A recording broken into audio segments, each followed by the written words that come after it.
mission. Yes,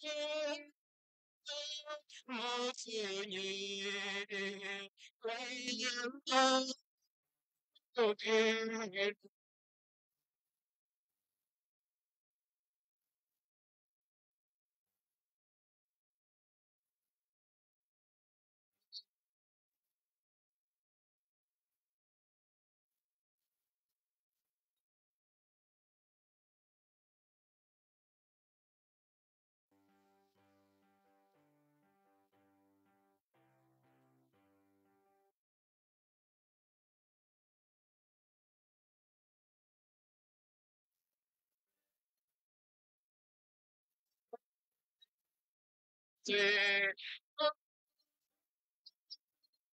Mission.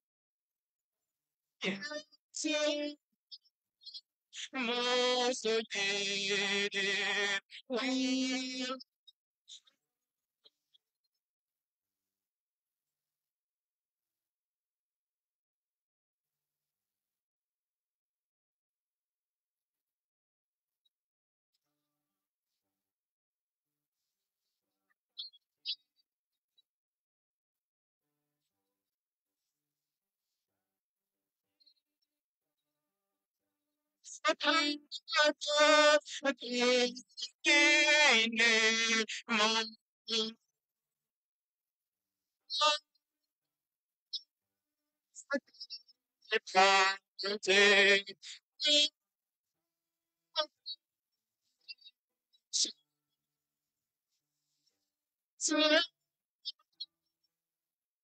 So yeah,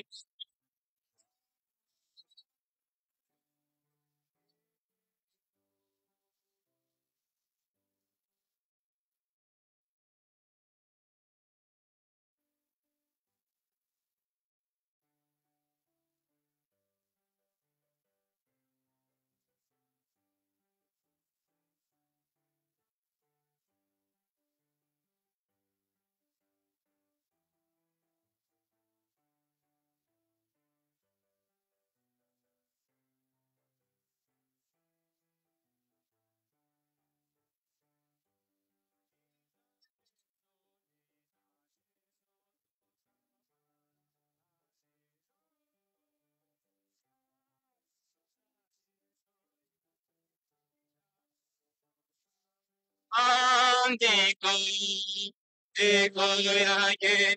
Oh, oh,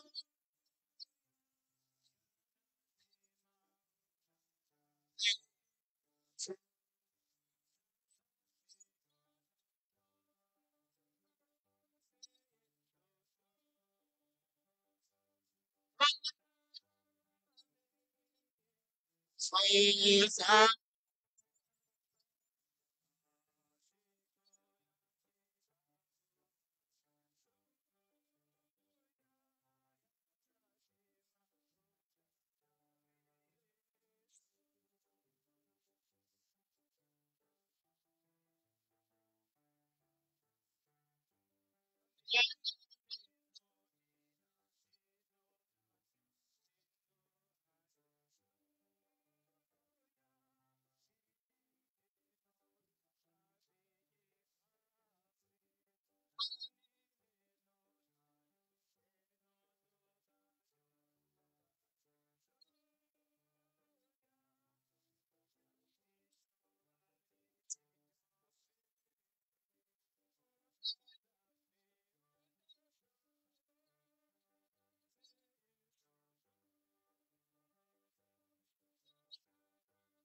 sweet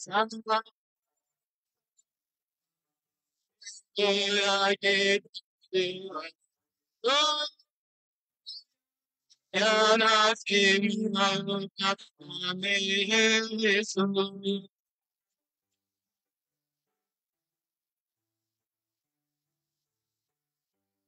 I was in my schema, up and down. Oh,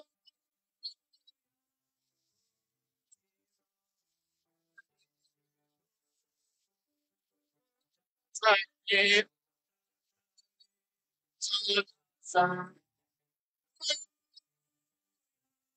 Yesu keke atakuwa utazame Yesu utazame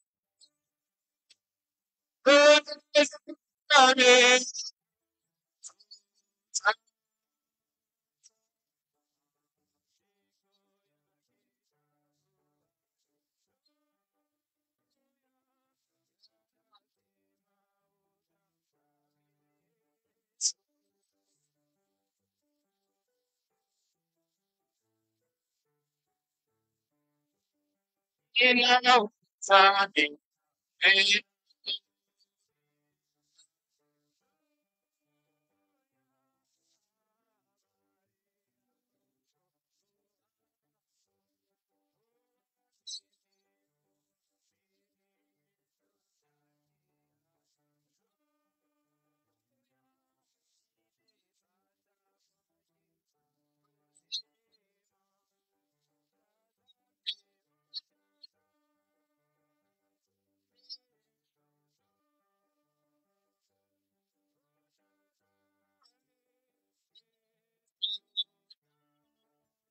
sana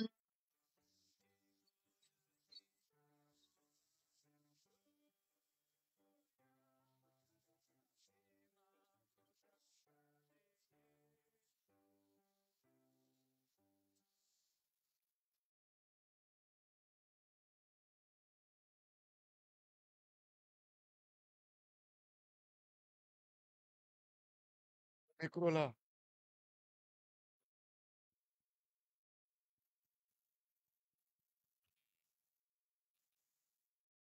Je vous invite tous à vous lever pour la lecture de la parole. Tunawaalika nyinyi wote msimame juu ya usomi wa neno. Ouvrons nos Bibles dans Psaume 78. Tubebe Zaburi 78. Je sais que vous vous rendez déjà compte de quoi il est question ici. Hapa mnajua ni mambo inasemea nini. Si vous avez été à l'écoute mercredi. Kama mliisikia hii mahubiri, Nous lisons dans Psaume 78. tusome Zaburi 78. Commençons par le premier verset. Tuanze kumstari wa kwanza. Mon peuple, Taifa yangu, écoute Amen. mes Amen. instructions. Ekute, musikie mafundisho yangu. Il y a le peuple de Dieu ici. Kuko taifa ya Mungu hapa, Il parle à son peuple, eko anasema na taifa yake, pas à n'importe qui. haina mtu yoyote Il hapana. dit, mon peuple, Anasema taifa yangu, écoute mes instructions. musikie mahubiri zangu. Prêtez l'oreille aux paroles de ma bouche. Amen. Tega masikio yenu ku maneno ya kinywa kyangu. J'ouvre la bouche par des sentences. Niko nafungula kinywa juu ya kukemea, Je publie la sagesse des temps anciens. na nilitangaza mahekima yangu mwakati ya zamani, Ce que nous avons entendu, yenye tulisikia, ce que nous savons, yenye tunajua, ce que nos pères ont raconté. yenye baba yetu baliendelea kushuhudia. Nous ne le cacherons point à leurs enfants. Amen. Hatuwezi kuificha kwa watoto yetu. Nous dirons à la génération future Tunasema mukizazi kitakuja les louanges de l'Éternel masifa ya wamilele et sa puissance na uwezo wake et les prodiges qu'il a opérés. na miujiza ile yenyewe alitenda, Nous ne le cacherons point à leurs enfants. na hatuwezi kweli kuificha kwa watoto yao. Nous dirons à la génération future Tunasema mukizazi kitakuya les louanges de l'Éternel sifa ya wamilele et sa puissance et les prodiges qu'il a opérés. na uwezo na maajabu alitenda. Somme au verset 5. Mstari wa 5, Il a établi un témoignage en Jacob. yeye aliweka maushuhuda yake kwa Yakobo, Il a mis une loi en Israël na aliweka sheria ku Israeli. et il a ordonné à nos pères de l'enseigner à leurs enfants. Amen. Na aliruhusu bazazi yetu bapate kuwafundisha watoto yao. pour qu'elle fût connue de la génération future, Ambeni juu ipate kutambulika wala kujulikana kukizazi kenye kitakuya. des enfants qui naîtraient, Kubatoto benye batazaliwa batazaliwa, benye batazaliwaka et que devenus grands, naye batakuwa watu bakubwa, ils en parlassent à leurs enfants, nabo bataisemea kwa watoto yao, afin qu'ils missent en Dieu leur confiance, juu baweke ndani ya Mungu matumaini yao, qu'ils n'oubliassent pas les œuvres de Dieu, juu basisahabu matendo ya Mungu, et qu'ils observassent ses commandements. na bapate kuichunguza maamri zake. Que Dieu bénisse la lecture de sa parole. Mungu abariki kiusomi wa neno lake. Nous sommes tous devant le Seigneur. Tuko shie bote kumbele ya Bwana, Nous sommes venus pour l'écouter. tunakuya pa juu ya kumusikia, Nous sommes venus pour que lui nous parle. tunakuya pa juu yeye aseme nasi, Alors qu'il nous rende attentifs, atufanye masikilivu comme déjà l'Écriture le demande. kama vile Biblia neno la Mungu linatuomba Peuple, écoute mes instructions. ya kusema, taifa yangu musikie kweli unyolosho wangu. S'adressant à son peuple, il dit, Yako nasema na taifa yake, kunasema prêtez oreille aux paroles de ma bouche. muteke sikio ku maneno ya kinywa kyangu. Quelque part dans Ésaïe, il dit, Fasi moya Isaya alisema, la vérité sort de ma bouche amen, ukweli kunatoka mukinywa kyangu et elle ne sera jamais révoquée. na haiwezi kamwe kukataliwa. C'est un Dieu fidèle. Ni Mungu mwaminifu, Faisons-lui confiance. tumufanyizie matumaini, Parlons à notre Dieu. tuseme na Mungu wetu. Bien-aimé Père Céleste, Mtakatifu Mungu Baba uliye mbinguni, encore une fois, merci katika jina la Yesu Kristo na pour ces moments de communion que tu nous donnes dans neema ta yako présence. yenyewe umetukusalisha tena hii magharibi. Merci pour tous les Bwana, bienfaits accordés à chacun Kuleta de tena hii nous. magharibi. Merci pour tous les Umeamsha obstacles que watu tu as enlevés sur notre chemin. Umeongoza mahatua yetu Merci d'avoir ili permis mahali hapa Bwana que nous soyons en ta présence ce soir. kusalika C'est mchana la toi qui as Yesu dit, Kristo venez, ili upate écoutez, kusema na mioyo nous yetu. vivrons.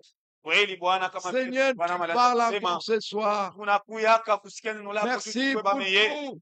tuchukue badada Mais tu bazuri, connais de vijana quoi tu nous wazuri, as fait. wababa wazuri, wamama C'est wazuri, avec de ili bakone manquements, we Kristo ndani ya de maisha yetu faiblesse na liées matayarisho à yetu cette, tunapitikana kupitia neno à lako. cette chair. Ndio kwa maana hii magharibi Que tuseme na mioyo nous yetu jugeons, na Seigneur, utubariki sisi indigne sote de nous kwa jina la tenir Yesu devant Kristo. toi, Saint. Wenyewe walikuwa wagonjwa, Mungu waponye. Pardonne-nous, Ili walikuwa na Seigneur. mashida mbalimbali, ulete solution. Place-nous Bwana, sur le sang utuonyeshe katikati d'Emmanuel. yetu. Juu ulisema C'est ça basi qui wawili parle watatu mieux wanakusanyika que kwa celui jina lako, d'Abel. wewe utajikonfirme. Seigneur, Bwana, maintenant utuonyeshe rends-nous katikati attentifs yetu à ta na parole. useme nasi na utubariki. Soutiens Mwanzo wa l'instrument ibada par za lequel tu vas nous parler. Tukuze katikati ya taifa yako Bénis ton kama vile serviteur qui est unatuambia, venu de tege loin. masikio yetu ya kusikia. Seigneur, juste Bwana, pour tunapenda communier tukusikie avec hii nous. magharibi, useme Toi na qui mioyo connais yetu, nos tubariki. besoins.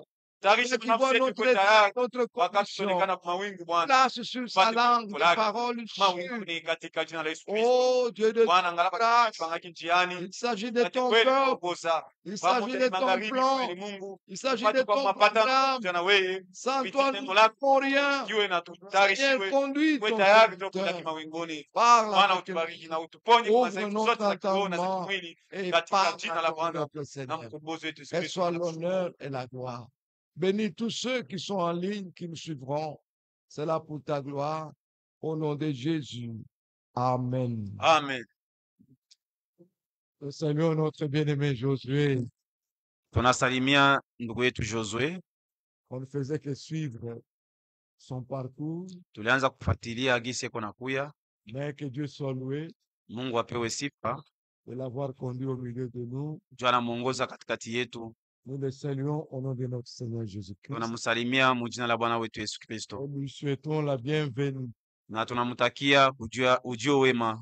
Pendant qu'on l'attendait, on a pris du temps, mais chantons quand même un cantique Tuimbe wimbo moja et il va passer. na atapita.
Yeye konaona yote, Il connaît tout. anajua yote Il peut tout. na anaweza yote. Amen.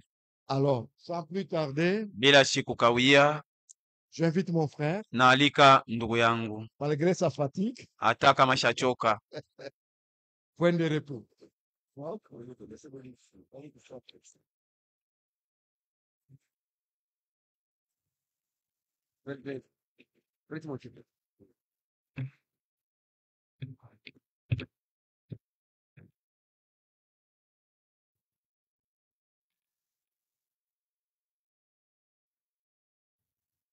Je vous salue ce soir dans le nom précieux de notre Seigneur Sauveur Jésus-Christ. Amen. Nawasalimia wote magharibi ya leo mjina ya Bwana na Mwokozi Yesu Amen. Kristo. Amen. Vous êtes dans la joie. Muko ndani ya furaha, Moi aussi, je suis dans la joie nami niko na furaha d'être au milieu de vous njia ya kufika katikati yenu, pour communier ensemble autour de la parole de Dieu. njia ya kushiriki pamoja kando kando ya neno la Mungu. Dieu merci, il m'a gardé. Mungu asante vile ananichunga, Il a fait que nous puissions arriver au temps opportun. alipenda tufike mu wakati mzuri, Bien que chaque fois qu'il peut avoir un déplacement pour la parole de Dieu, hata vile kama kuna waweza kuwa safari nje ya kuhubiri, le diable peut déranger.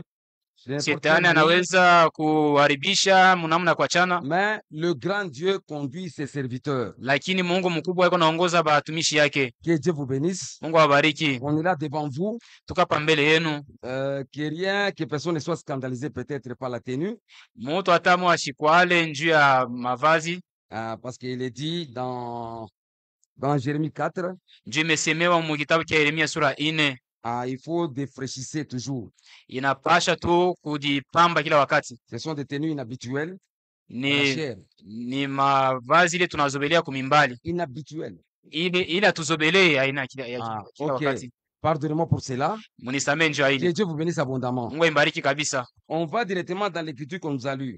Tunaenda mu andiko banatusomea Psaume 78. Mazaburi 78. Frère Timothée, le micro, c'est bien placé. C'est pour ça mon micro. Hein? Je suis totalement. Ok. On lit cette écriture. Tunasoma hii andiko, Une très bonne parole. andiko mzuri kabisa. Mon peuple écoute mes instructions. Taifa yangu sikia mafundisho yangu, Prête l'oreille aux paroles de ma bouche. shika sikio kwa maneno ya kinywa yangu. Très important. Ya lazima sana. Mon peuple Taifa yangu écoute mes instructions. sikiliza mafundisho yangu. Il y a écouter. Kuko kusikia, Prête l'oreille teka sikio aux paroles de ma bouche. kwa maneno ya kinywa yangu. Là, il s'agit d'entendre, de prêter l'oreille à ce que l'Esprit dit à l'Église. Hapa ni mambo inaangalia kusikilizisha kile Roho iko naambia kanisa, Écouter les instructions du Seigneur kushikia mafundisho ya Bwana et prêter l'oreille à la bouche. na kuteka sikio kukinwa, À ma bouche. kinywa yangu. Écoutez.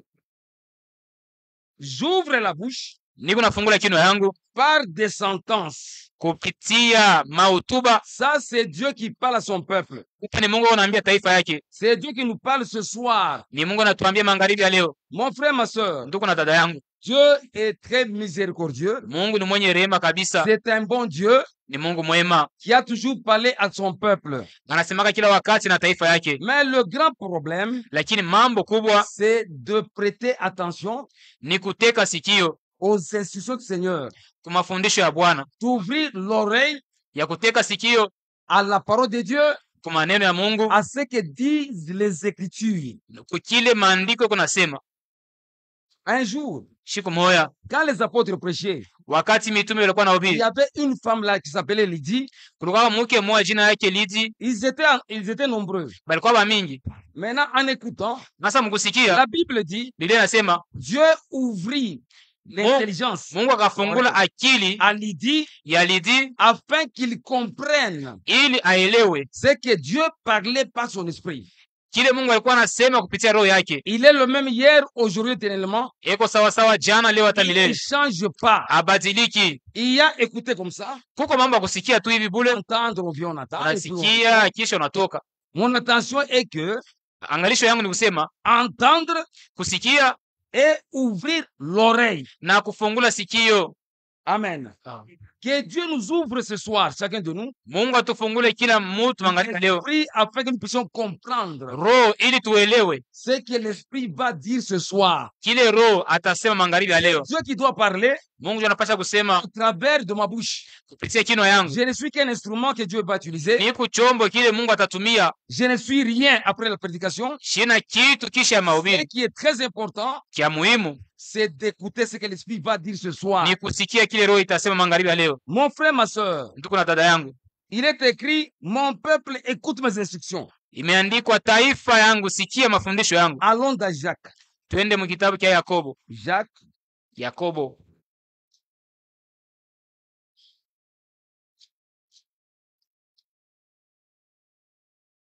Jacques chapitre 2. Yakobo sura ya pili. Écoutez ce que l'esprit dit. Musikie kile andiko nasema, Verset, sema mstari 22. mettez en pratique la parole Mutie matendo neno et ne vous bornez pas de l'écouter. na mushishimamie mkuisikia. Amen. Si nous nous bornons seulement d'entendre les paroles, Kama tunashimamia tu mkusikia neno, nous venons, nous entendons seulement, nous entrons chez nous, tunakuya tunasikia, tunarudia kumanyumba, il n'y aura rien qui se fera dans notre vie. hakuna kitu kitafanyika maisha yetu. Amen. C'est pourquoi nous ne devons pas nous contenter, nous arrêter seulement d'entendre. Njo pale tuweze kusimama mkusikia Nous tu, venons, nous nous écoutons. tunakuwa tunasikia, Nous écoutons, c'est la bonne parole. tunasikia neno mzuri. Quelque part, Kwashi moya c'est un prophète qui dit ceci. ni nabii ndio wanasema, Quand ils attendent, wakati wanasikia, wakati wanasikia, c'est comme de la bonne musique. iko saa mimbo mzuri, Mais en pratique, il n'y a rien qui se fait. lakini mu matendo hakuna kile kinafanyika. Que Dieu fasse grâce. Mungu atujalie neema. Entendre ne suffit pas. Kusikia ayeneye haitoshe, Écouter ne suffit pas. kusikia haitoshe. Écoutez maintenant. Msikie sasa, Mettez en pratique la parole mutie matendo neno, et ne vous bornez pas à l'écouter. mutumikie neno na musibakie mkuisikia tu. Quand on se borne en écoutant seulement, Ukibakia mkusikia neno tu, regardez ce qu'il dit, musikie nafuata, vous trompez pas vous-même par des faux raisonnements. mukujidanganya benyewe kupitia mawazo ya pongo. Contentons seulement d'écouter. Kama tunasimamia mkusikia tu, Comme de la bonne musique, sa mimbo mzuri, nous rentrons. tunarudia.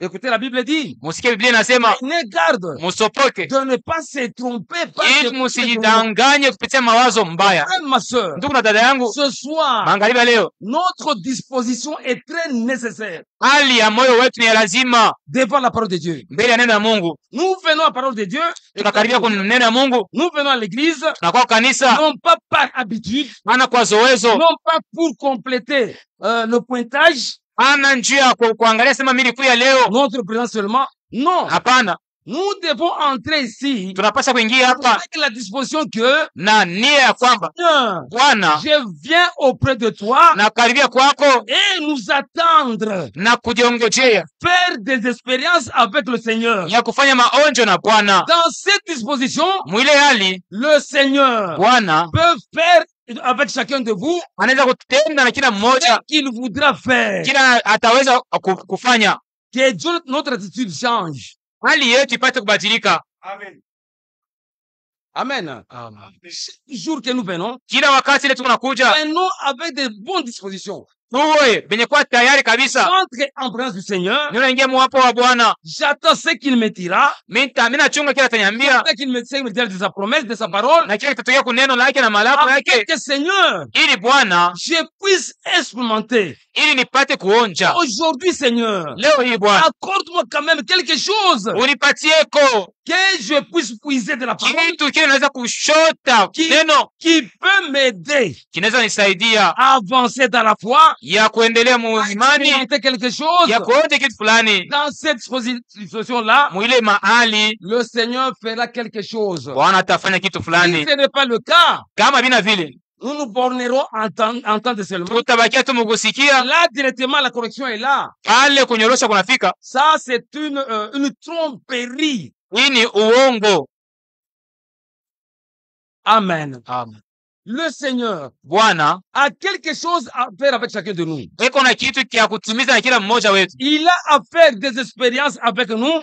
eko na maonjo ya kufanya nasi. C'est pourquoi dans chaque élu de Dieu, Jo pale ndani ya kila mteule wa Mungu, la prière permanente est ombi ya celle-ci. kila sani, Seigneur, Bwana aide-moi nisaidie pendant l'écoute de ta parole, mukusikia neno lako, tu puisses me dire unioneshe, uniambie que je n'ai pas fait. kile mishi yafanya, Tu puisses me dire uniambie mes fautes, makosa yangu, mes erreurs, makosa mes yangu, faiblesses, maudhaifu yangu, au niveau de la foi. hatua ya imani yangu.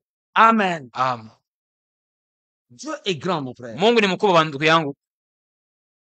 Nous pouvons écouter Tunaweza kusikia même les prédications de Frère Franck. hata mahubiri ya ndugu Frank, On met ça en direct. hii beko narudisha pa Nous mitandao, suivons, nous suivons. tunaifuata. Mais si notre disposition n'est pas bonne, Kama hatuna mwali mzuri, notre contentement est d'écouter seulement, kama kufurahi ni kusikia mon tu, frère, ndugu yangu, l'esprit ne fera rien. roho haitafaa kitu.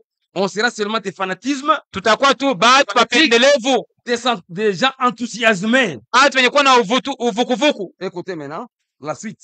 Car si quelqu'un écoute la parole Juu kama mtu anasikia neno et ne la met pas en pratique, na asitie matendo, il est semblable à un homme qui regarde dans un miroir anafanana na ule mtu anajitazama son mukio, visage naturel, uso yake.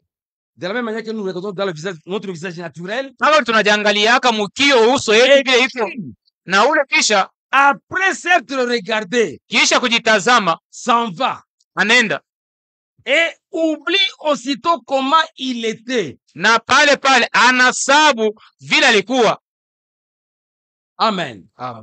Mais c'est lui qui aura plongé les regards Lakini ule atatazama dans la loi parfaite, musheria kamilifu, la loi de la liberté, sheria ya uhuru, et qui aura persévéré, na ule atakuwa mwenye kudumu, n'étant pas un auditeur oublieux. bila kuwa msikilivu wa kusahau. Comment on devient des auditeurs oubliés? Tunakuwa bakusikia na kusahau. Je, Ce que nous entendons wakati ile tunasikia, n'est pas transposé en acte, en pratique. wakati ile tunasikia hatuitumikie matendo.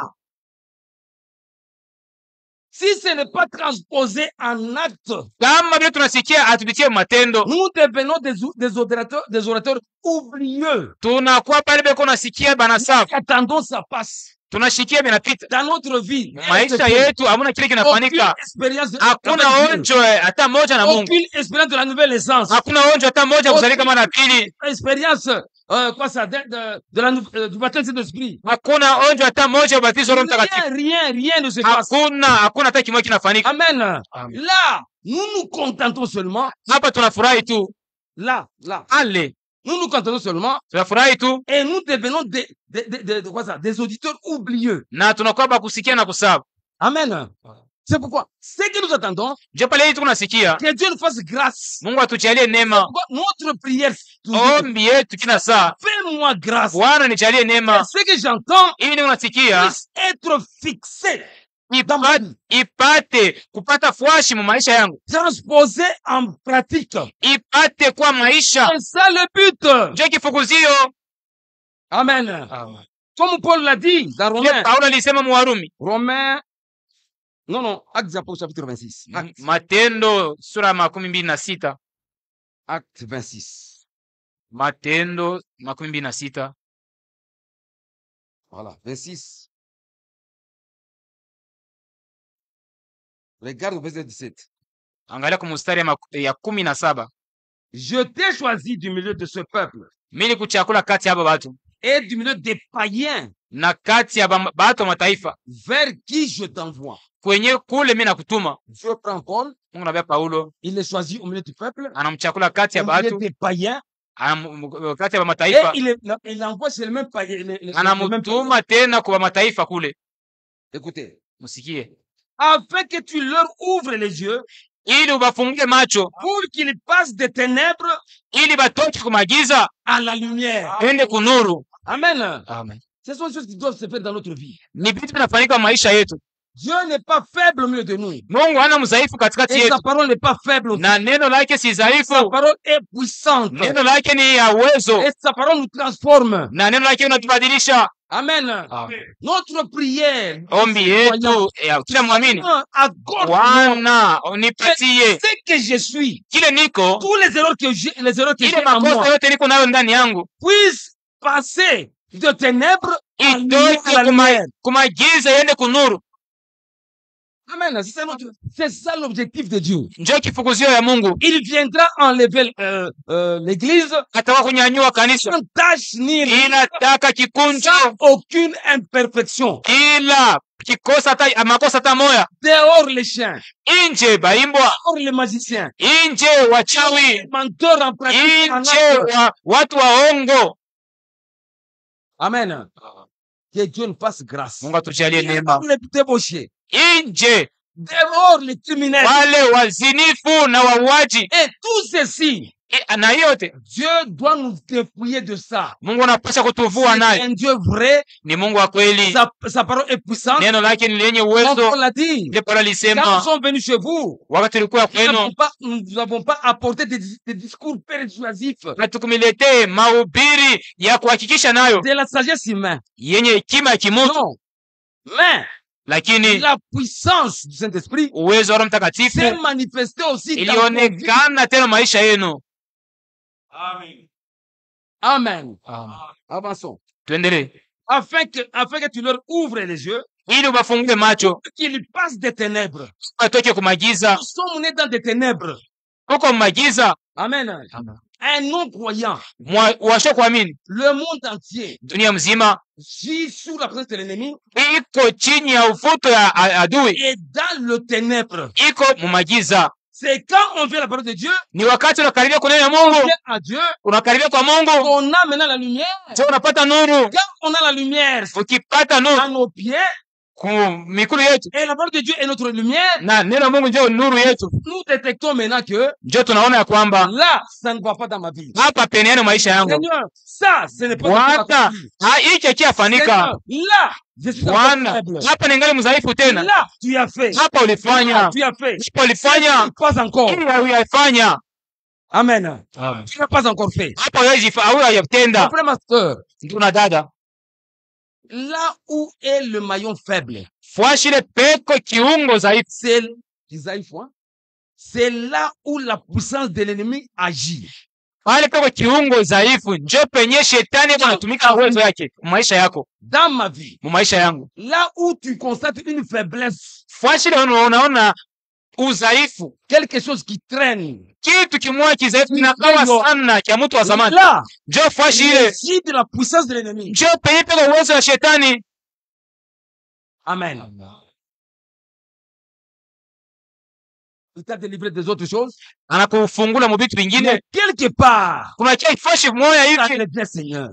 unarutiaka paka Bwana. Un chrétien Njo pale mwaminifu s'examine toujours. eko najiangalishaka kila wakati. Amen. Amen. Fait l'inventaire de sa vie. Eko nachunguza maisha yake. Comment faire l'inventaire? Utafanya hesabu juu ya maisha Avec la parole de Dieu. na neno ya Mungu.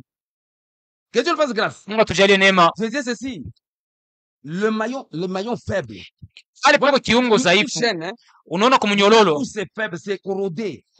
Fashile pako mnyololo Là où c'est corrodé. kenye kwa c'est- kiungo kenye kubamba nkutu. Là, Fashile tu vois, la corrosion, unaona ile mankutu c'est une puissance de destruction. ni nguvu wala uwezo ya uharibifu. Là, il y a une destruction déjà. Pale ni uharibifu, ni nguvu inaharibisha.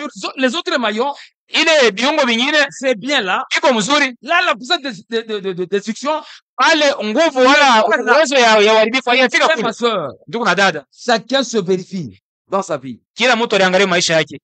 Amen. Là où tu es faible, Fuashi ile kuna udhaifu, là où la puissance du diable règne sur toi, njoo fuashi ile nguvu ya shetani kuna tawala yule yako. à la décision, Japo Mungu ako na la mipango, promesse, malako yake c'est de nous délivrer, ni ya kutukomboa, de nous faire passer des ténèbres à la lumière. ya kututosha mu magiza, kwa kutupeleka kunuru, Ah.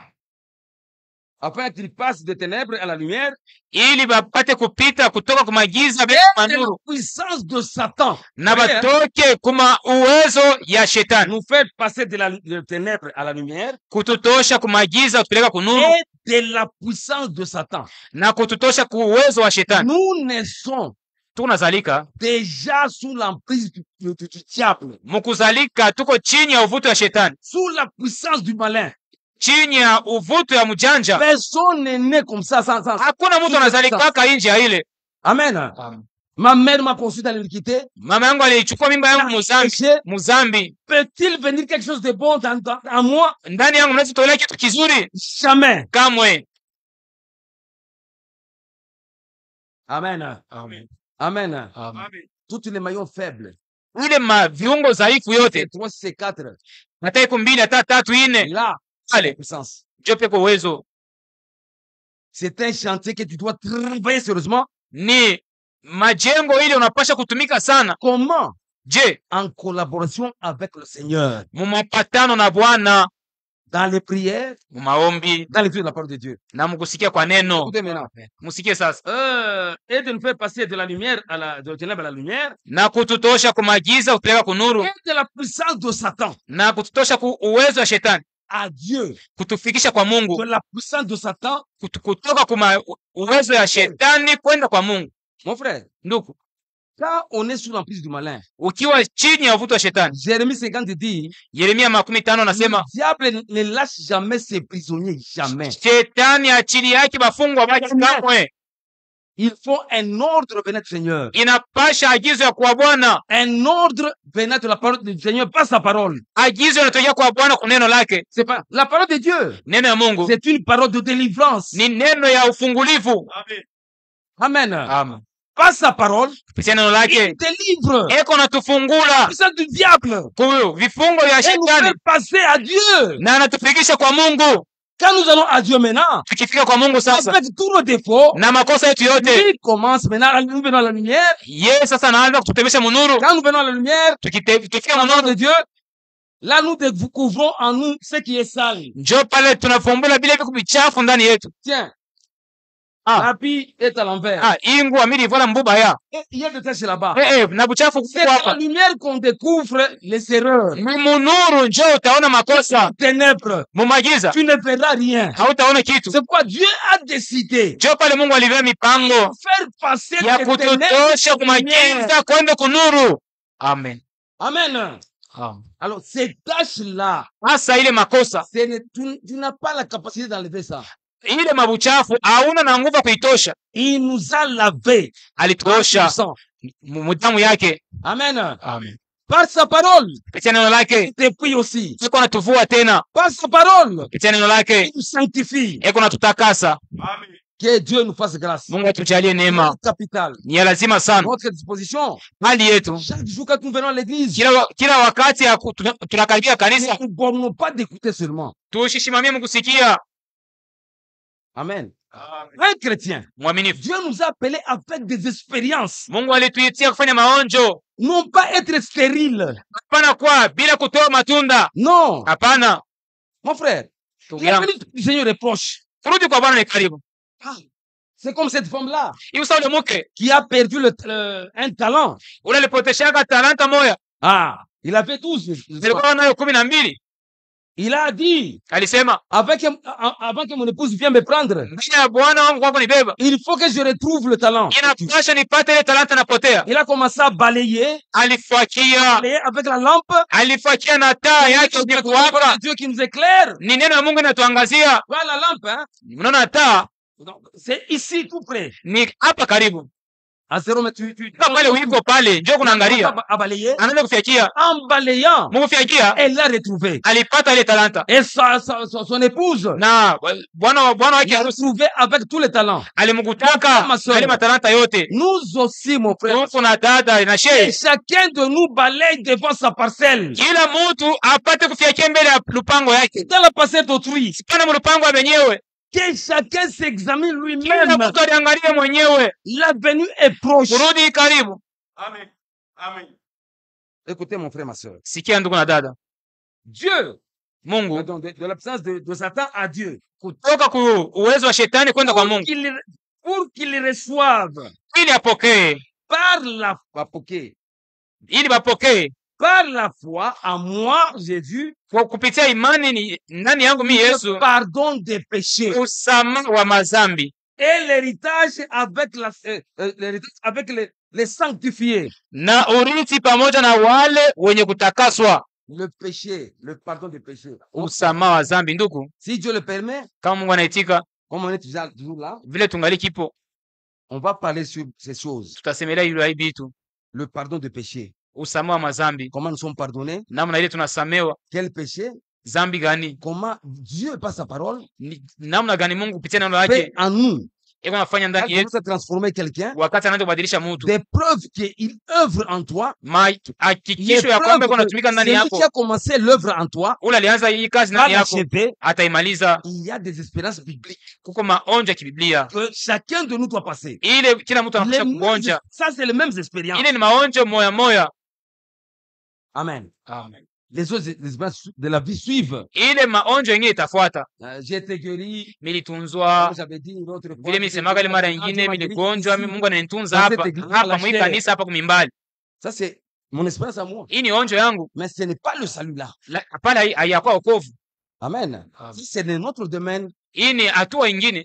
je manquais de l'argent. Inakosa mafuta, Quelqu'un siku vient ingine comme mtu ça, anakuya il me dit, ananipatia, viens à la banque, tu me dis, anakuya ubeba Dieu est bank, ubeba. merveilleux. Mungu ni mwema. Oui, oui, ça, c'est d'autres expériences. Ile ni maonjo ingine Il nayo, y a les expériences du salut. lakini kuko maonjo ya wokovu Très important. yenye kwa lazima sana. Les domaines des expériences. Ile matua ile, Même les pentecôtistes le font. ile maonjo ingine hata bantu Ils font mapentekoste témoignage. Bana- Dieu bana tuna est ushuhuda. bon. Jo Mungu yeye ni mwema, Il fait pleuvoir la pluie iko na nyeshesha mvula yake sur les bons yule batu bya et sur bazuri les méchants. na yule batu babaya. Les champs des méchants, Mashamba watu babaya ils reçoivent la pluie du Seigneur. inapokea mvula ya Bwana. Et vous voyez leurs champs verdoyants là. Munaona mashamba yabo bitu binaota. Ah. Un jour, deux frères dans Malaki, Shiko moya ya bantu bawili ils mumalakia faisaient route ensemble. balikuwa tena pamoja, Ils se plaignaient. balikuwa na huzunika. Seigneur, Bwana, nous voyons les méchants toujours heureux. tunaona batu babaya beko Alors pana nous, furaha. c'est en fait que nous t'avons servi. C'est Sasa en fait. shehe, tunakutumikia tu kwa bure, tuna na kitu tunapatia. L'Esprit, Dieu les a entendus parler. Mungu alibashikia Dieu wanasumburia. écoute ce que vous pouvez dire, même dans la chambre. Mungu unashikia tabla mnasema ndani ya chumba. Quand tes plaintes là, il voit tout. Beko naona manunguniko yako yote. On les attendit. Wakabashikia, Dieu mis par écrit. Mungu anaandikisha sasa. Les méchants sont heureux. Batu babaya beko na furaha. Mais, Lakini donc c'est en fait que nous avons servi. ni kusema ni kwa bure tu tunamtumikia Mungu mpaka hivi. Mais ces gens-là, Vile batu ils ne peuvent pas lâcher.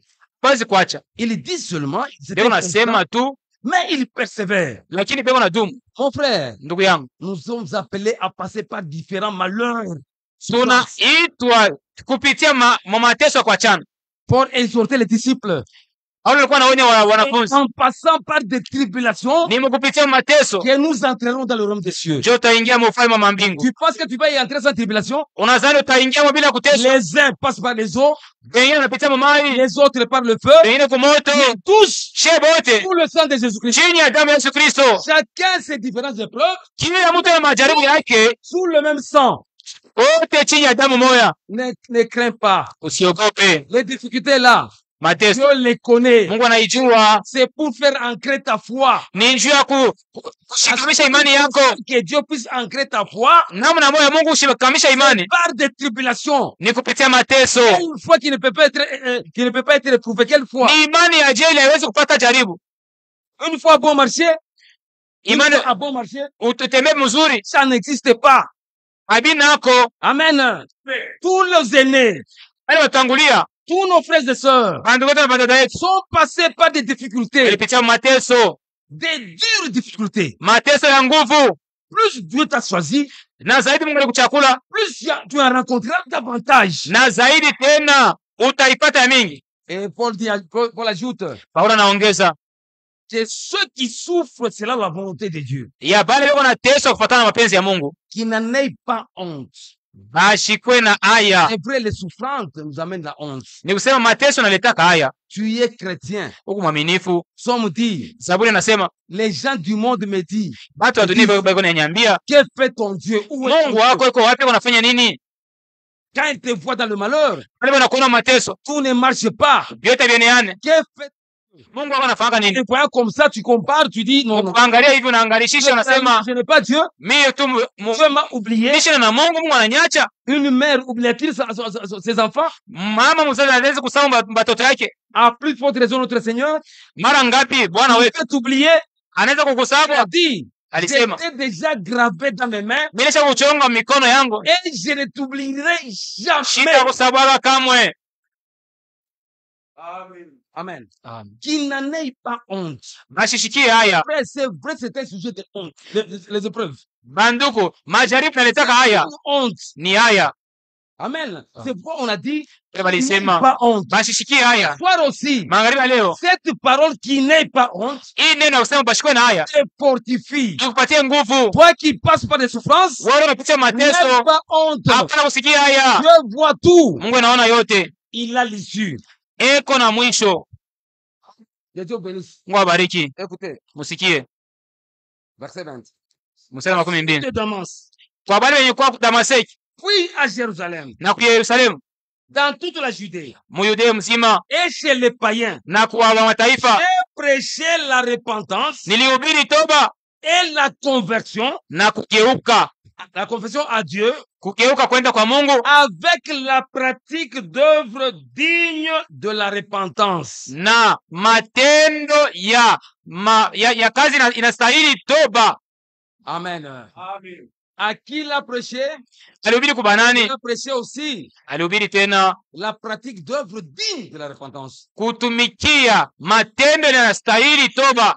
Pratique digne de la repentance Mnajua ile matendo yanastahili toba ne viendra pas de toi. haitatokea kwako, Mon frère, ndugu yangu. on appelle ça les fruits de l'esprit. Ce sont des fruits. Naitaka ile ni matunda ya roho. Les fruits de l'esprit aussi sont manifestes. Matunda ya roho iko naonekana nayo De la même manière, les œuvres de la chair. kama vile matendo ya Il mwili, y a les œuvres de la chair kwa matendo ya mwili et les fruits de l'esprit. na matunda ya roho. Il nous a appelés Alituita pour que nous puissions en produire encore davantage. ili tupate kuitoa tena zaidi. Amen. Amen. Ce ne sont pas tes fruits. Aina yako Ce matunda, ne sont pas mes fruits. aina yangu matunda. Comme certains prédicateurs peuvent penser, Ile wahubiri wenyewe wanaweza kuwazia je vais laver l'église moi. mimi nitanausha kanisa, Je kuisafisha, vais laver. kuisafisha kanisa, En tout cas, on va être dur laver l'église. takuwa nguvu na kanisa. Tu vas leur planter des imitations Utawa charnelles. utaweka ndani yabo kufuatula kwa vitu. Amener les gens à Christ. Peleka watu kwa Kristo, Amener les gens. peleka Quand ils watu rencontrent Christ, akikutana na Kristo, Christ produit en eux la repentance. Kristo yuko anatoa ndani yabo toba. Amen. Amen. Et cette repentance Na ile toba ne peut pas être neutre, haiwezi kuwa biashara kutenda, suivie des pratiques dignes de la repentance. kisha kushindikizwa na matendo ya kustahili toba. Que Dieu nous fasse grâce. Mungu atujalie neema. Nous venons de Jacques, hein? Ne nous bornons pas seulement d'écouter. Tunatoka kusoma Yakobo, tusibakie mkusikia tu. Écoutez, mon frère. Alors, mon frère, Sasa nduku, si ce n'est pas question de se borner, kama ina mambo ya kubakiria mkusikia, alors, mon frère, c'est très sérieux. basi nduku, ni mambo ya muhimu kabisa. Dieu Mungu est en train de faire. eko nafanya Autrement dit, namna ingine, il doit y avoir kunapasha un travail d'ensemble, hein, tunapasha kuwa kazi ya bote pamoja hein, dans le ministère mu utumishi, dont l'origine ile yenye kuwa na inatokea vient du ciel. inatokea kumbingu. Amen. Un travail d'ensemble Kazi ya bote pamoja, dont l'origine de ce travail ile mwanzo ya ile kazi doit venir du ciel. inapasha tokea kumbingu. quand il est monté au ciel, wakati alipanda kumbingu, il a fait des dons aux hommes. alijalia batu mazawadi. Voyez l'origine de chaque ministère? Munaona Ça mwanzo doit venir du ciel. ya kila zawadi inapaswa kutoka kumbingu. Amen. Amen. Amen. Le ministère de Frère Branham, Utumishi ya ndugu Branham du ciel. inatoka kumbingu. Amen. Amen. Le ministère de Frère Frank, Utumishi ya ndugu Frank du ciel. inatoka kumbingu. Mon ministère Yangu utumishi doit venir du ciel. inapaswa kutokea kumbingu. Sinon, Kama bila vile un travail en vain. kazi ya bure. Sinon, Kama bila vile mon ministère ne parviendra pas utumishi yangu à vous connecter à Dieu. haitafika kumiunga na Mungu. Je serai seulement un discoureur. Nitakuwa tu mtu wa kusemakanya Le peuple de Dieu, na taifa ya Mungu. je vais prêcher au peuple de Dieu. Nitahubiri taifa ya Mungu, Ils entendront seulement, atasikia tu, ils se borneront à l'entendre atabakira mu kuisikia, et jamais rencontrer leur Dieu. na kama batakutana na Mungu hapo. Ministère Mautumishi yote qui ont l'origine ile kuna mwanzo du yayo ciel mbingu, connecte le peuple de Dieu, kujua taifa ya Mungu, appelle des expériences avec Dieu. inaunga taifa ya Mungu kufanya maonjo na Mungu wako. Amen. Ça n'attire pas les gens en nous, non. Haikokote batu kwetu, hapana. Que Dieu fasse grâce, hein. Mungu atujalie neema. Entre parenthèses, c'est entre parenthèses ça. Niseme kwa kidogo pale, Allons dans Timothée. tuende mu kitabu cha Timotheo. C'est très capital dans le temps de la fin. Ni ya lazima sana mu wakati ya mwisho. Écoutez mes frères, Msikie banduku. écoutez mes frères. Deuxième Timothée chapitre 4, verset 5. Timotheo wa pili sura 4 mstari 5. Mais toi, sois sobre. Lakini weye uwe na kiasi. C'est Paul qui dit à Timothée. Hapa ni Paulo anamwambia Timotheo. Nous avons maintenant le ministère fidèle Tuna mtumishi mwaminifu na mtaratibu que Dieu a établi ule Mungu aliweka sur les gens de la maison de Dieu yule ya batu wa nyumba ya Mungu, pour leur donner la juu nourriture ya kuwapatia chakula au temps convenable. wakati ile nafai. Paul dit, Paulo kunasema lisons d'abord ça. tuishe mbele hii. Mais toi, Lakini sois wewe sobre. kwa na kiasi Toutes les choses, mukila neno, supporte les souffrances. vumilia mateso. Nous avons passé par les souffrances, mon frère. Tunapaswa kupitia kwa mateso banduku. Pour le véritable ministère, Mautumishi ya kweli doit passer par les souffrances. inapaswa kupitia kwa mateso. Fais l'œuvre d'un évangéliste. Wewe fanya kazi ya kupasha habari njema, Remplis bien ton ministère. timiza utumishi yako mzuri. Timothée Timotheo ne devait pas être un imitateur de Paul. ashikuwezi kuwa mtu wa kufuatilisha Paulo. Quel Paul il dit? Fashima anasema Imitez-moi comme j'ai imité Christ. munifuatilishe na mimi vile nilifuatilisha Kristo. Là, c'est Christ qui est en lui. Hapa ni Kristo ndani On yake. voit les œuvres de Christ. Pas de Tunaona matendo ya Kristo kupitia Paulo. Que Dieu le fasse grâce. Mungu atujalie neema. Je le dis bien. Fais l'œuvre d'un évangéliste. Fanya kazi ya kupasha habari njema, Remplis bien ton ministère. ufanye utumishi yako mzuri. Paul avait son ministère. Paulo alikuwa na yake utumishi, Timothée avait son ministère. Timotheo naye alikuwa na yake utumishi. Paul a rempli sa tâche. Paulo alifanya yake kazi, Timothée aussi devait faire la tâche. naye Timotheo alipaswa kufanya yake kazi. La tâche de Timothée, Hasa kazi ya Timotheo c'était un don particulier, ilikuwa ni zawadi ya kipekee différent du don de Paul. yenye kuachana na ya Paulo, Ce lakini don-là ile zawadi était nourri inakulishwa de la parole de Dieu na neno ya Mungu que Dieu avait donné au travers de Paul. ile Mungu alileta kupitia Paulo. Amen. C'est ainsi que ce ministère-là était rassasié. Njoo pale ile utumishi Ce ilishiba, ministère, quand il devait travailler, na wakati ilipasha tumika, il devait faire son travail. ilipasha kufanya kazi yake pekee. Amen. Amen. Amen. Ah, Que Dieu le fasse grâce. Mungu atujalie neema, Prenons garde tusopoke d'être dans la chair. ya kubakia mwili. C'est d'un temps qu'il a dit ceci. Mwasiku wa kumkongo Mungu alisema hivi, J'ai fait mon travail. mtumishi alisema mimi nafanya kazi yangu. Frère Branham a déjà fait son travail. Ndugu Branham ashakwisha yake kazi. Chaque ministère aussi doit faire son travail. Kila utumishi inapaswa kufanya yayo kazi. Amen. Amen. Sinon, on n'est pas des répétiteurs. Njoo she hatuna pa kusemulula. Non. Hapana. Et Paul dit à Timothée, Paulo anamwambia Timotheo, comprends ces choses. uelewe hivi vitu C'était facile d'avoir une incompréhension vis-à-vis à Paul. juu ni wepesi kukosa kuelewa Paulo mzuri. Ce ministère-là, Ile utumishi c'était facile ni wepesi de les comprendre mal. ya kuelewa yo mubaya. C'est pourquoi il a dit, Paulo alisema comprends ces choses. uelewe Et hivi vitu, il ajoute, na anaongeza le Seigneur Bwana accordera de la compréhension. atakupatia kuelewa kuzuri. Amen. Merci de écouter frère Franck. Jewe tunamsikia ndugu Frank, ndugu Compréhension kuelewa de nous kwetu et de vous na kwenu ne vient pas de frère Branham. hakutoka kwa Branham wala Frère Frank wala Cette compréhension, kuelewa kwetu en d'autres termes, notre révélation vient du ciel. mumisemo ingine ufunuo wetu inatoka ni kumfungu. Amen. Amen. Amen. Amen. Écoutez. On a terminé avec Jacques. Tunamaliza na Yakobo. Jacques 2. Voilà. Voilà. Mais celui qui regarde, qui aura plongé les regards dans la loi parfaite, Lakini ule atatazamia ndani ya sheria kamilifu, la loi de la liberté, sheria ya uhuru, et qui aura persévéré, na ule atakuwa mwenye kudumu, n'étant pas un auditeur oublieux, asina musikilivu wa kusahau, se mettant à l'œuvre, lakini eko na celui-là sera heureux dans son activité. ule ndio atakawa heri mu makazi yake. La joie de tout un enfant de Dieu, Ndugu yangu, furaha ya kila mtoto wa Mungu désir wote, ardent nia ya kuwaka de chaque enfant de Dieu, ya kila mtoto wa Mungu c'est que la parole de Dieu ni neno soit vécue en lui. ikuwe maisha ndani yake. Amen.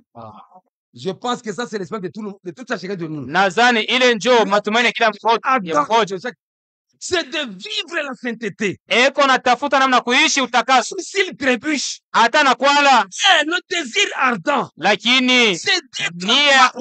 kuwaka ni ya kuwa mkamilifu. Amen. C'est ça le désir. Njo nia. Amen.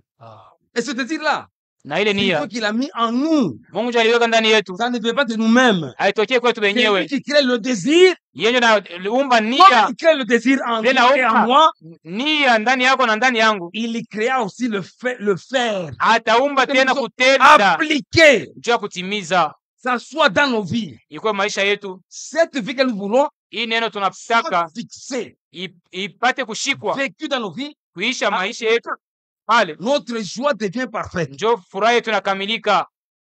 Que Dieu nous fasse grâce. Mungu atujalie neema. Ndugu, Malheur aux pharisiens, ole kwa Wafarisayo aux scribes. na waandishi, Ils sont assis banaikala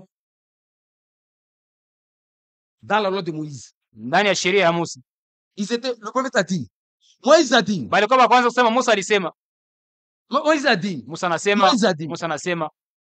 Ça, même le frère Franck a déjà parlé. Hii hata kufanya shabu Si tu kusema, fais les lettres circulaires hein, du début là, mkisoma maile mabarua ya kumwanzo, le titre, le sous-titre, hein, assis dans la chair de Moïse. ile kichwa kidogo ya mahubiri asema benye kuikala mwili ya Musa. Amen. Amen. Amen. Amen. Assis dans la chair de Moïse. Benye kuikala mubile Musa alisema. Moïse a dit, Moïse a dit, Musa Moïse a alisema, dit. Musa anasema, Musa alisema, Mais Musa ne le fais anasema. pas là-bas. Mshibakile pale. Écoutez, Jean chapitre 8, verset 39. Yohana sura 8 mstari 39. Que Dieu nous bénisse vraiment. Mungu atubariki kabisa. 8, 39. Écoutez ce que dit la Bible. Musikie Biblia kile nasema. Ils lui répondirent, Bakamjibu, notre père, baba yetu c'est Abraham. ni Ibrahimu. Mais Jésus leur répondit, Yesu akabajibu, si vous étiez enfant d'Abraham, kama mwe mlikuwa watoto wa Ibrahimu, vous feriez les œuvres d'Abraham. mungefanya matendo ya Ibrahimu. Amen. Amen. Amen. Que Dieu nous fasse grâce. Mungu atujalie neema. Il y a certaines histoires qui se passent même à Krefeld, Kuko vitu vingine vinafanyika hata Krefeld. qui se passent à Krefeld. Vinafanyika kule Et Krefeld. Frère Franck dit, Ndugu Frank anasema, je ne vais pas vous dire les expériences qui se passent là-bas. siwezi kuniambia vipi vinafanyika huku. Pour qu'il n'y ait pas imitation. Njoo kushikwe kufuatilisha. Amen. Amen. Que chaque assemblée ait ses expériences. Kila makutano ikuwe na maonjo yayo, Que chaque frère et soeur ait ses expériences. kila ndugu na dada akuwe na yake maonjo Des expériences individuelles. na maonjo ya Et des kipekee expériences collectives. na ya shee bote. Amen. Amen. Amen. Amen. Le message de Frère Branham, Ujumbe ya ndugu Branham, Frère Frank, ndugu Frank, tout cela nous ramène à Dieu. vile vyote vinaturudisha kwa Mungu. Voilà les mages. Les mages ils suivaient l'étoile. Muone bale bajusi bataalamu walikuwa wanafuata nyota. Et la Bible dit dans Apocalypse, les étoiles sont les 7 âges de l'église. Na C'est Biblia tous. inasema maufunuo ya Ce sont kwamba les anges. manyota ni bamalaika, L'étoile là, na ile les nyota amenait où? iwapeleka wapi? Aller adorer Jésus. Kwenda kuabudu Yesu. Ils ont trouvé Jésus. Wale walimkuta Ils Yesu, ont oublié l'étoile. walisahau nyota. Amen. Amen. Le moment de l'étoile était fini. Mambo ya nyota iliisha, mambo yako sasa, Concentration. mangaiko yabo C'est sur l'enfant Jésus le Sauveur. ilikuwa ni ya kumwabudu mwana Yesu Mwokozi. Amen. Amen.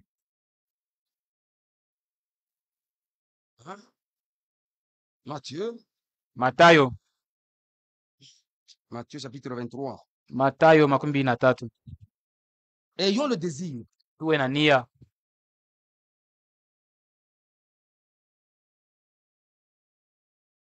L'Esprit, alors 23 verset 1er. Alors Jésus parla à la foule et à ses disciples dit.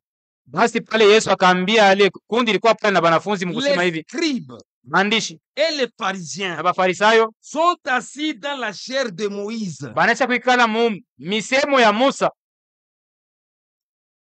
Amen. Amen. Jean chapitre 9, Yohana sura ya 9 au verset 28, mstari wa 28 28 à 29. na 29. Ils l'injurièrent et dirent, Na bakamuchambula c'est toi qui es un de son disciple. bakamutusi ya kwamba wewe ndio mwanafunzi wake shee. Nous sommes disciples de Moïse. Shetu bafuasi ba Musa. Nous savons que Dieu Tunajua kwamba Mungu a parlé à Moïse. alisemaka na Musa, Mais celui-ci, lakini huyu nous yeye ne sachons d'où il vient. natujua anatokea wapi. Amen. Amen. Ils se sont arrêtés à Moïse. Banashimamia pale pe kwa Musa. Moïse les a menés à Dieu, à Japo Christ, à Mungu Jésus. alikuwa Musa alikuwa anawapeleka kwa Mungu, kwa Kristo. Mon frère, ma soeur, Ndugu na dada, que Dieu nous fasse grâce. Mungu atujalie neema. Ça, c'est vrai, ce que nous voulons dire. Dans Psaume 78, écoutez, Mazaburi Mungu 78 il y a encore batusomea un point très important. tuko mambo ya lazima sana.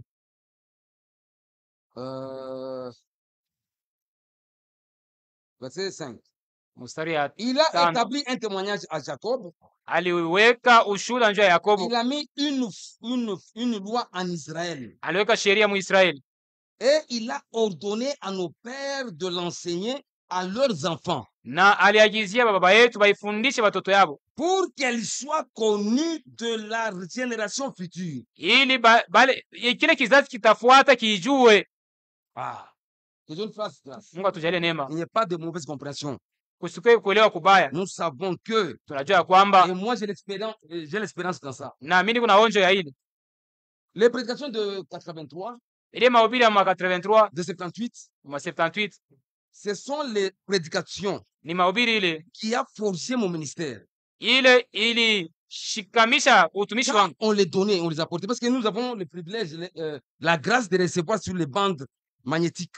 Wakati walikuwa nailetaka juu tulipataka hayo pa mabandi magnetic. Quand je les écoutais, Wakati nilikuwa naisikia je me disais toujours, nilikuwa nasema, Seigneur, Bwana, quand on attend tukimsikia ndugu Frank dans cette puissance de la parole de Dieu, hii uwezo ya neno ya Mungu, Seigneur, l'église, c'est comment? sasa kanisa iko hivi, je, On n'est pas à la hauteur. hatuyafika mwii Mais Dieu hatua? all the way, Mungu asifiwe. il a encore pris ces bandes-là Aliwete ile mabandi ile pour les répéter au temps de la fin. njuu ya kuirudisha wakati ya mwisho. Amen. Non, pour nous connecter à lui. Non, non. Pour que nous puissions être Ana njuu ya connectés au kujiunga Seigneur, kwake, lakini kwa avoir quelque Bwana chose de profonde. na kupata vitu ya upana. Que Dieu nous fasse grâce. Mungu atujalie neema. Écoutez, Msikie, pour qu'elle soit connue de la génération future, ili kizazi kile kitakuya kijue, des enfants qui naîtraient batoto wanatazalikaka et qui est devenu grand, kisha bakukomala, ils en parlent à leurs enfants. baseme kwa batoto yabo. Des enfants qui naîtraient, Wale watoto wanapasha kuzalika, ils en parleront aussi bapate na bo kuonesha hayo. Ici, il s'agit de la naissance. Hapa ni mambo ya kuzalika. Mon frère, Ndugu, si tu n'es né d'eau et d'esprit, kama hujazalika kwa maji na roho, tu ne comprendras pas les royaumes des cieux. hautaelewa ufalme wa mbingu. Amen. Amen. Tu vas expliquer théoriquement seulement. Utaanza kufasiria kukinwa bure. La théorie apporte la connaissance, Misemo inaleta akili tu, mais à Jésus, lakini kwa Yesu, écoutez maintenant, il musikie est question sasa. de la nouvelle naissance. Mama naangalia kuzalika mara ya pili. Les enfants qui naîtront. Batoto bale batazalikaka. Nicodème dit, Nikodemo asema, Jésus lui dit, Yesu anamwambia, tu dois naître de nouveau. unapaswa kuzalika mara ya pili. C'est obligatoire. Ni shurti, Amen. Amen. Obligatoire. ni shurti. Car Njoo, un homme n'est né de nouveau, njoo mtu kama azalike mara ya pili, il ne verra pas le royaume des cieux. hataona ufalme wa mbingu. C'est question de la nouvelle naissance. Ni mambo naangalia kuzalika mara ya pili. Mon frère, ma soeur, Ndugu na dada, allons dans les mots. Écoutez quelque tuende chose. mu Nehemia msikie mambo moya hivi.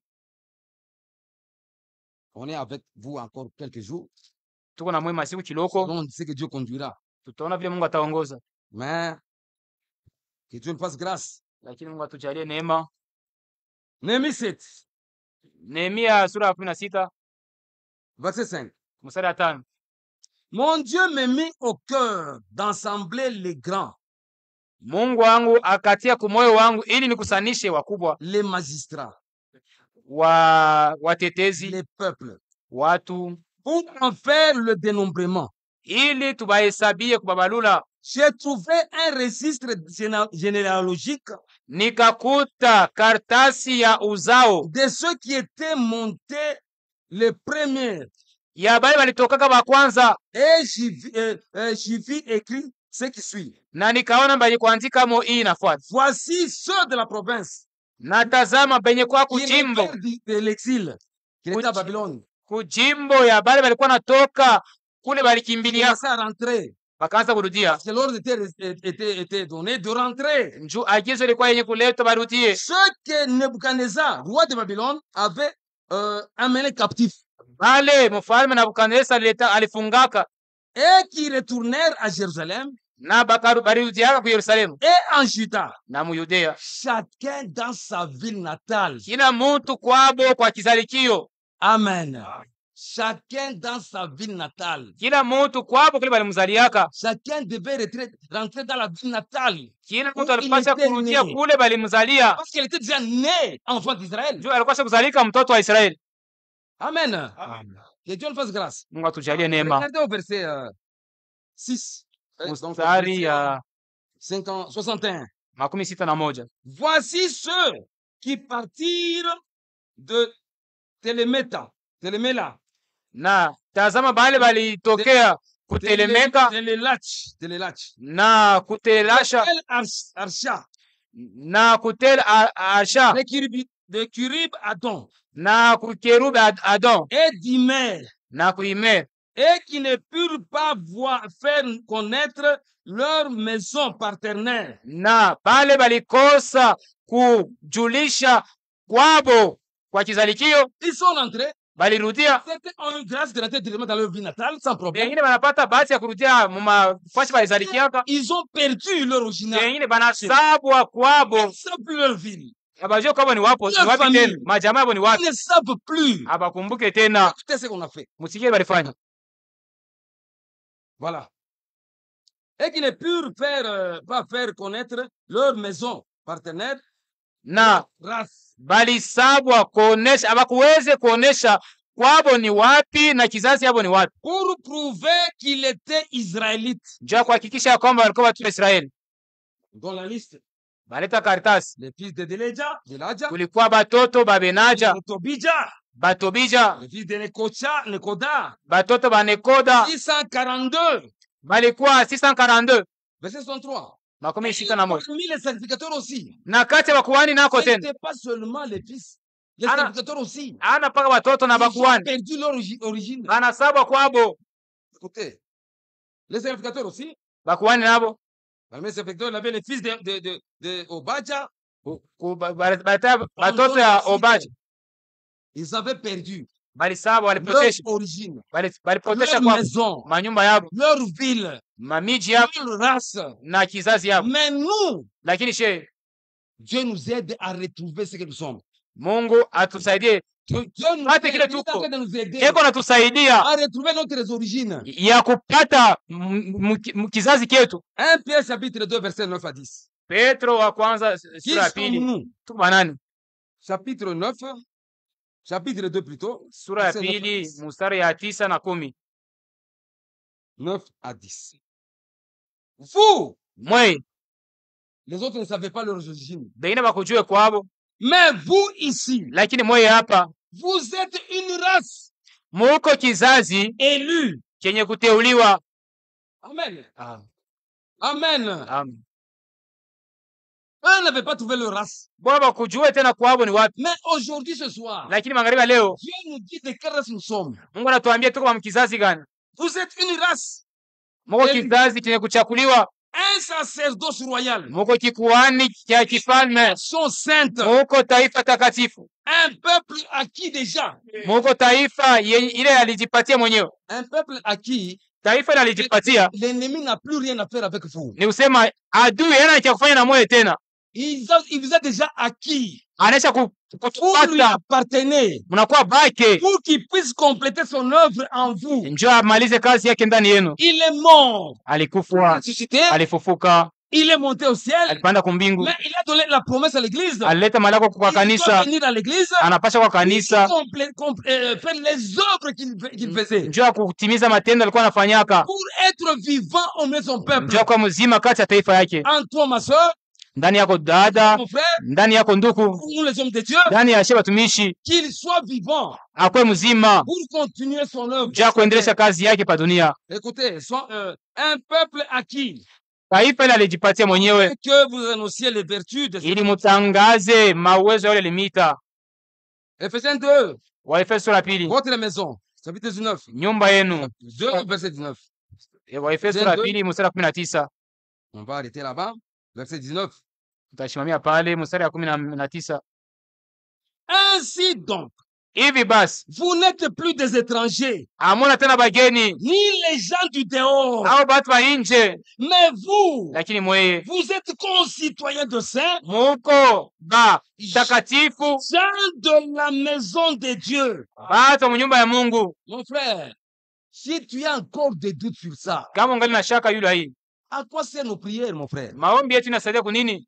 Nos prières servent à Maombi yetu déranger tout le inasaidia Seigneur. ya kumwangaisha Bwana, Aide-moi. Et unisaidie. moi, il y a des doutes. Ndani yangu mwaliki shaka, Est-ce que je suis? niko Est-ce que je ne le suis pas? au nishina Avec ça, na hii, tu n'avanceras pas avec vous. Mungu ataendelea na wewe. Que Dieu ôte les doutes. Mungu aondoshe Il shaka, te confirme akuhakikishie que tu es la race de Dieu, ya kwamba uko kizazi ya Mungu, gens de la maison de Dieu. mutu wa nyumba ya Mungu. Mon frère, la naissance nouvelle Banduku, kuzalika est kupya obligatoire. ni shurti, Obligatoire. ni shurti. Que Dieu nous fasse grâce. Mungu atujalie neema. Ce soir, Magharibi ya leo, si tu es entré malade, kama uliingia mgonjwa par sa parole que tu as écoutée, kupitia sauti yake unatoka kusikia, si tu es entré malade, kama uliingia mgonjwa au nom de Jésus, mujina ya Yesu mort à la croix de Golgotha, mwenye alikufa kwa msalaba wa Golgotha, ressuscité, anafufuka, et dans ses maîtrisures, na kupitia vidonda yake, frère, ndugu yangu, que tu reçoives la guérison au nom de upokee Jésus. matunzo mujina ya Yesu. Amen. Amen. Au nom de Jésus. Mujina ya Yesu, Si tu avais des doutes, ukikuna mashaka ce soir, mon frère, magharibi ya leo, ndugu dis au Seigneur, ya Bwana, les prières servent à quoi? maombi yanasaidia kunini? Les prières servent à déranger Dieu. Maombi ni ya kumutatiza leo Mungu. J'ai Bwana, encore de doutes. ningali na mashaka, Est-ce que je suis, je ne suis niko pas? au mishi ya kuwa. Mon frère, Dieu doit te rassurer. Mungu anapasha kuhakikishia. Mon frère, ma soeur, Ndugu na dada yangu, pourquoi des fois on est froid? njoo Samuel, tunakuwa baridi, On est froid. tunakuwa baridi. Dieu est obligé. Mungu alikuwa na shurti Voyez le feu du vin. ya kutuma moto ya mbingu. Amen. Amen. Vous serez baptisés d'eau. Mutabatizwa na maji Vous serez baptisés de l'esprit na kwa et roho de feu. na moto. Le feu Moto nous dégèle. iko natosha baridi, Nous te quoi baridi hapa namsungulisha. tosha Amen. baridi yote. Raison pour laquelle des fois nous sommes froids vis-à-vis Saa de zingine tunakuwa baridi kwa mambo ya vitu ya Mungu. Amen. Que Dieu envoie la puissance du Saint-Esprit. Mungu atume uwezo wa Roho Mtakatifu kazi ya Mungu Dégeler ili ichangamushe ce qui est vraiment congélé en nous. ichangamushe vile vilikuwa baridi ndani. Dieu n'est Mungu pas un Dieu mort. Mungu ana Mungu wa kufa. Dieu n'est pas un Dieu froid. Mungu ana Mungu wa Il baridi. y a Dieu. Ni kwa Mungu Il y a la vie. peko bushima. Que Dieu nous fasse grâce. Mungu atujalie neema. Ce soir, mon frère, Magharibi leo ndugu yangu, vos problèmes. mamambo yenu yote Reçu la solution à gloire de Golgotha. inapata jibu, ilishapata jibu kumsalaba Ce Golgotha. soir, mon frère, Magharibi leo ndugu, rentre chez toi rudia kwako en se réjouissant que, mkufurahia kwamba en changeant la disposition, kubadilisha hali. mon frère, cherchez Dieu. Ndugu, tafuta Mungu. Les prières sont nécessaires individuelles Maombi ya kipekee ni ya lazima. pour que Dieu te rassure. Mungu akuhakikishie, Quand il te rassure, hein, kisha il y a kuhakikishia des gens qui ont la foi kuba tu imekuwa na imani dans la parole. muneno C'est bien la foi dans la ni parole. mzuri, Mais cette foi-là ile imani n'est pas fixée. haikale. Maintenant, c'est quand vous commencez à pratiquer les œuvres Ni wakati unaanza kutimiza matendo que la foi devient parfaite. Vous njo imani devenez fondé. inapata Vous sentez misingi. que Unashikia kwamba Dieu est avec Mungu moi. eko na mie. Sinon, Kama vile vile vous aurez une foi intellectuelle utakuwa na imani ya muakiri, qui n'a pas de fondement. ila haina na misingi. Luc le dit. Vile Luka anaisema, La parole de Dieu ressemble neno ya Mungu à nafanana quelqu'un na mutu, qui creusait, unalichimbula na chimbula, et il a mis les fondements anaweka misingi sur la pierre.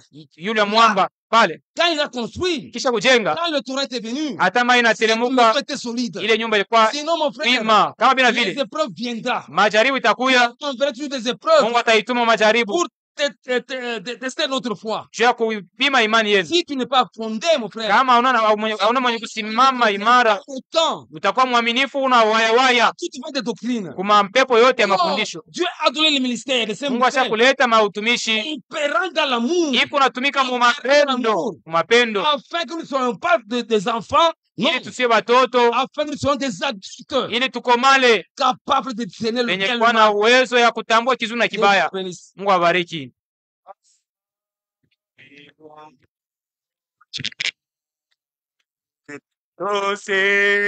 Tusimame kwa kushinda, tupige vita kali kwa wakati wa mchana. Adui angoja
une fois tu nous as parlé, et confirme ta parole.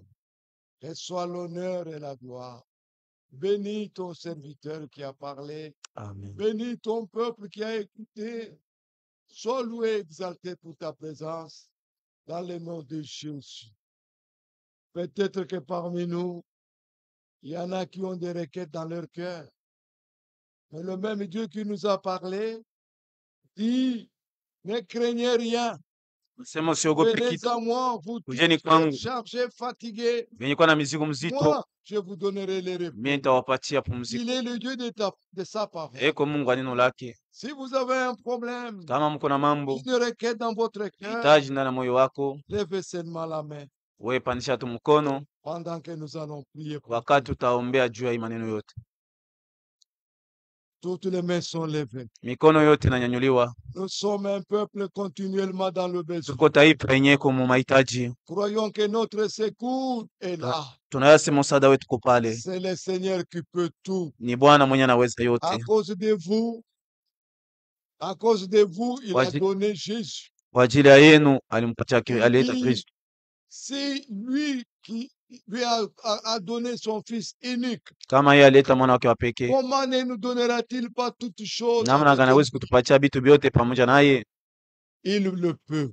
Yeye anaweza yote. C'est ainsi que je vous invite tous Ndio yenye Bwana amiita mwe bote, à élever vos voix mupandishe masauti envers notre Dieu, juu Mungu wetu, qui ne se lasse point de pardonner, yeye mwenyewe asiache kusamehe. lui qui a un secours imminent, Yeye ni msaada wa karibu, afin qu'il donne à chacun qui a levé la main apate kupatia kila mmoja alipandisha mikono la réponse qu'il attend. jibu yenyewe unachunga. Prions ensemble.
Kuikala.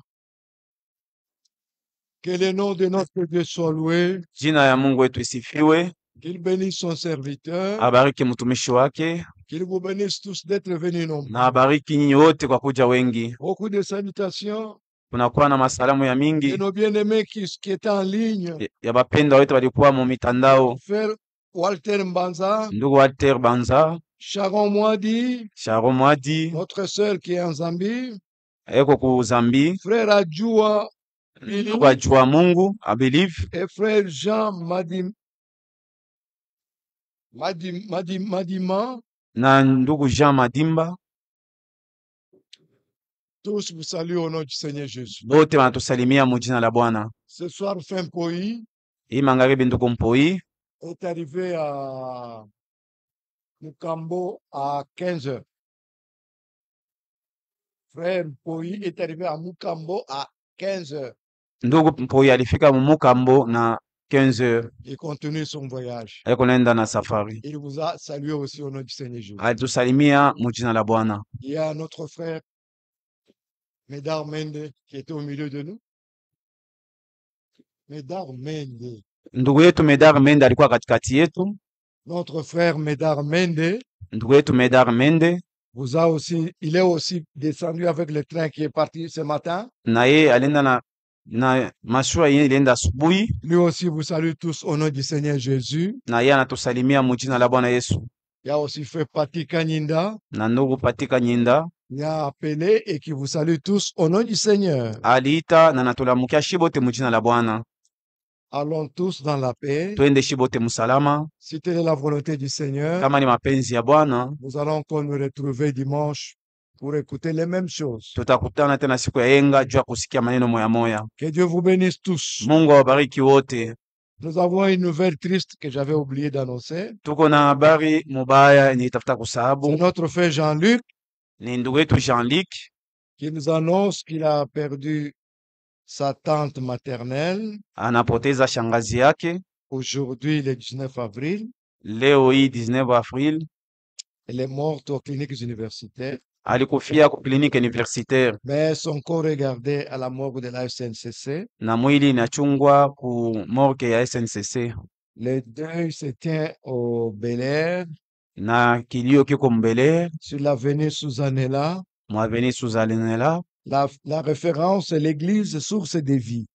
na fasi ya kuangalilia mzuri ni kanisa ya Source de Vie. Le programme d'inhumation n'est pas encore donné. Mipango ayabambiwa bado, Dès qu'il nous sera communiqué. nayo itatangaziwa. Pleurez avec ceux qui pleurent. Tulie na benye kulia. Pour ceux qui ne connaissent pas notre frère Jean-Luc, Ule mtu asiyamjua ndugu yetu c'est Jean-Luc le technicien qui est ni là. ndugu teknisie ko pale. Allez, allons tous dans la paix. Twende shibote msalama ya Bwana.